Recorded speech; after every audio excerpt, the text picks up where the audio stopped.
Naitwa Ramadhan Muhammad Ramadhan, ni afisa hifadhi ya mtoto kutoka idara ya ustawi wa jamii na wazee. Pia ni mkuu wa seksheni ya malezi mbadala ndani ya idara ya ustawi wa jamii na wazee. Lengo la mafunzo haya kwa walezi kwanza ni kuwaimarisha walezi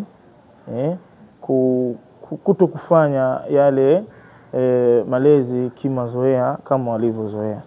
Kwa mfano, malezi haya ya vituo ni malezi ambayo yako systematic, tayari yapo kwenye mfumo, lakini vile vile kuwajengea uwezo hawa walezi katika ufanisi wa malezi ya hawa watoto. Kwa mfano, watoto hawa tunaopokea katika vituo ni watoto wanaotokea katika sehemu tofauti tofauti na wanakuja na maadili kutokana kwenye jamii tofauti tofauti. Kwa hivyo ni vyema kumtayarisha yule mlezi kuwa na uweledi ama pia uwezo wa kudili na hawa watoto wanaotoka katika magrupu ama katika jamii tofauti tofauti, kwa sababu tunafahamu kwamba watoto hawa fanani, jamii hazifanani, kila mtoto anakuja na tabia zake. So mlezi awe anauelewa, awe mnyumburifu juu ya namna ya kutoa malezi kwa watoto hawa.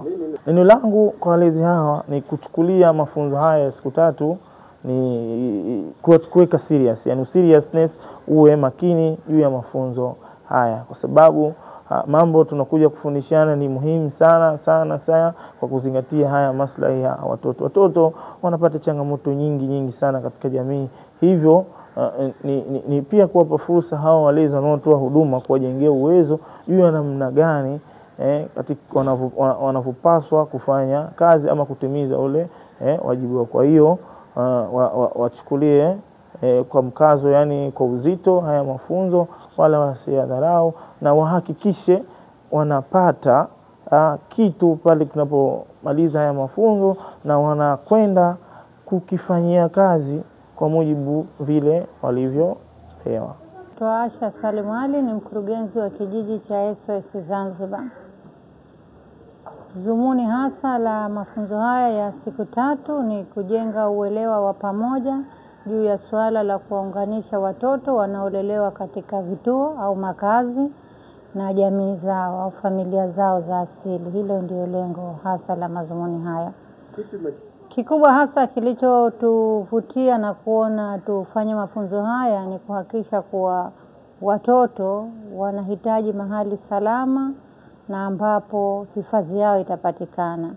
Na kwa mujibu wa tafiti, mahali salama zaidi na ambapo mtoto anaishi kisaikolojia vizuri, lakini akili yake kutengamaa vizuri na muendeleo wa maisha yake ni familia yake ya asili kuliko kwenye makazi ya vituo. Kwa hiyo tukaona tukijenga uelewa wa pamoja, tutasaidiana kwa pamoja, serikali, jamii, taasisi binafsi, lakini pia vyombo vya habari kuelimisha jamii na kuhakikisha kuwa kwanza hatuleti watoto kwenye vituo vya kulelewa, lakini pia tunasaidiana kwa pamoja kuhakikisha kuwa watoto waliomo kwenye vituo vya kulelewa wanaunganishwa na familia zao za asili. Wanapatiwa mahitaji yanayohitajika kama vile ya elimu, usalama, ya kuishi, lakini pia kuzisaidia familia zao katika kujenga uchumi ulio imara ili kuweza kuwalea watoto hao katika mazingira halisi. Kwa jina naitwa Wahida Abdalla Hassan, ni mama mlezi kituo cha kulelea watoto mayatima Mazizini. Katika kituoni kwetu tumefarijika kupata mafunzo ya maendeleo ya watoto wetu. Katika mafunzo haya tunahakikisha sisi walezi tutayaboresha mbele na watoto wetu tutalea ipasavyo ili wapate maendeleo ya baadaye katika maisha yao. Yanaweza kubadilisha. Naitwa Amina Juma Kalmanzilo na Katungu. Ni mama watoto 3.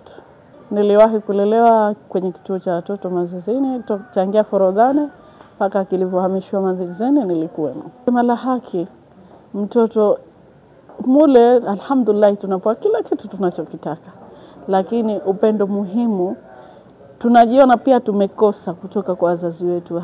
Hata mimi nikisema nililelewa mule, nilisomeshwa, alhamdulillah nakula milo yote mitatu kwa wakati. Lakini kuna kitu nilikuwa nahisi kama familia yangu imenitenga. Kwa nini wamenipeleka mule?